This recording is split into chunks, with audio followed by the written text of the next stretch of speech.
Welcome, welcome, welcome to your bodies, to your breath, to this life as it is in this moment. Everything,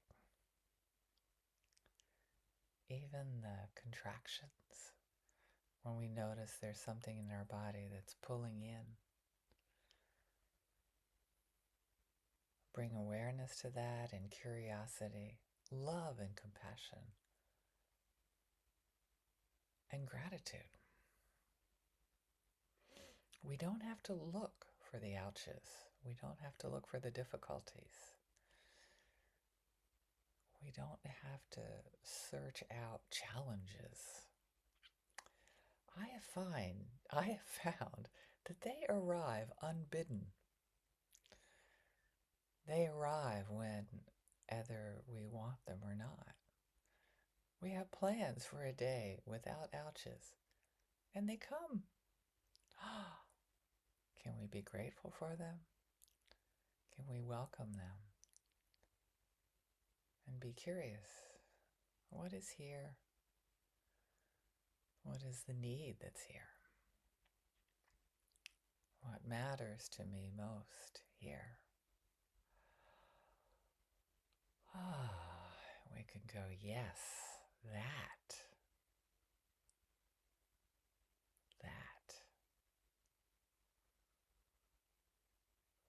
It's so important. For example, if you notice there's a extraordinary amount of stuff in your schedule, you can look at it and say, what are the needs met here?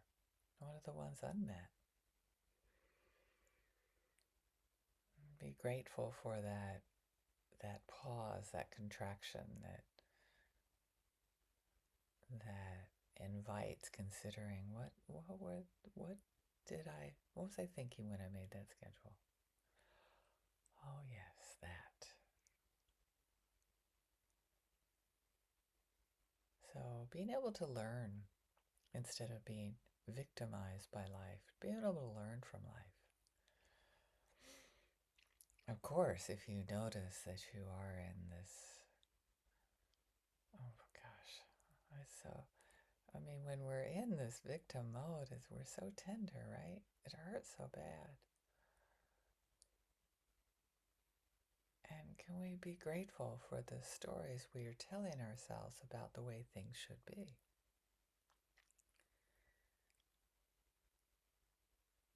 And let it point to the needs, no matter what, without any attachment to how those needs are met.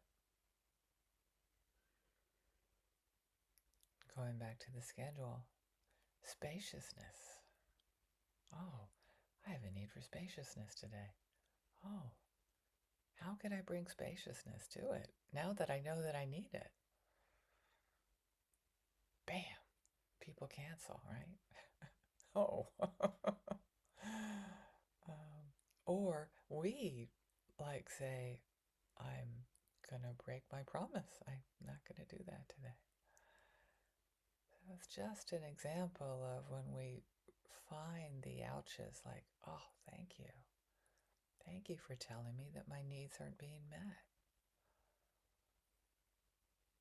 The contractions in our body are precious. They're not to be avoided or dismissed as unworthy of our attention. They're just as important as the joy. We've got to, we don't have to do anything. The invitation is to be open to, yes, and this is part of life. How can I use those ouches in my body to guide me to what I'm longing for without ever being dependent? That's like, right? Without being dependent on somebody else doing this particular thing. Other people doing these particular things that are going to meet our needs, right? if we can stamp our feet and say, I need this enough, somehow people are going to be drawn to us. I don't think so. I think it's a real turnoff. Ooh. It's a turnoff for me when I get real demanding about other people meeting my needs.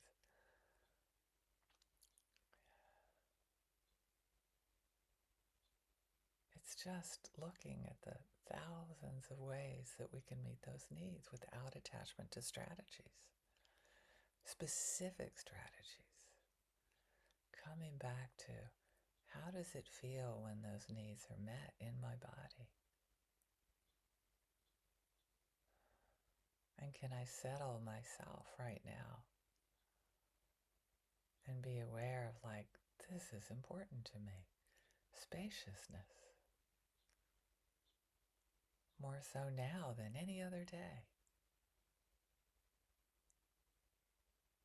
And we can bring spaciousness in between. We can bring spaciousness during. And we can feel gratitude for the ouches that point us to our needs. Now, I just used an example of, and I'm going to go out to others soon, of myself. What's like, I make my own schedule, right? So if there's not spaciousness, yeah, oh, okay, how can I bring more spaciousness to my day today, for example? And then other people. So, when loved ones, of course, they have ouches, instead of advising them to be grateful for their ouches, I imagine just listening to the beauty of their needs and their attachment to having them met a certain way. Just listening is probably a way to eventually bring learning to the uh, situation. There's a expression that Marshall Rosenberg had. Just don't start with educating people, just connect with them. So just listen, invite them to feel it, feel the ouch, just as we invite ourselves. When you wake up with that ouch, what's that? It's life. What's life trying to tell me? What is life bringing to me right now? With joy and enthusiasm, and without any shoulds. Like if you meet the ouch with no, it's like, you don't have to beat yourself up into feeling grateful for it. You can acknowledge that it hurts, that you don't like it. And what's the learning? What do I have control over that I can change? Certainly, my clients, I can't change. Certainly, they are going to be who they. I mean, I can offer them possibilities and healing and all of that. And if I'm attached to them being different than they are, it's going to probably create more change, more pain, and a lack of spaciousness in me. So just coming back to gratitude. Can I take ouches as learnings? Can I take ouches as guidance? So the example I was using was our loved ones when they're feeling ouches. Probably just connecting with them first is going to serve you and them to the point that, are you open to the possibility of some learnings through this? Or do you want to be heard more? Checking in before you go into that, the juiciness of ouches. How much they let us know what's important to us. So offered this to our loved ones. We can offer it to neutral people in our environment. I think of a neutral person. Oh my gosh, yeah, the person in the coffee shop. Just offering them compassion for whatever they're going through. And spaciousness. Yeah. Knowing that we have no control whether they're going to learn from whatever pain that they're going through. Yeah, well, we can transform those ouches into learning about our needs. They become compost, right? They become compost for our flowers, as they say, if that's an overused metaphor. Um, and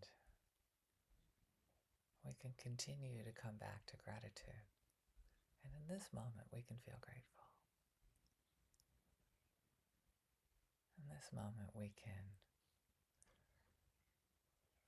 enjoy the jackal show, as they say.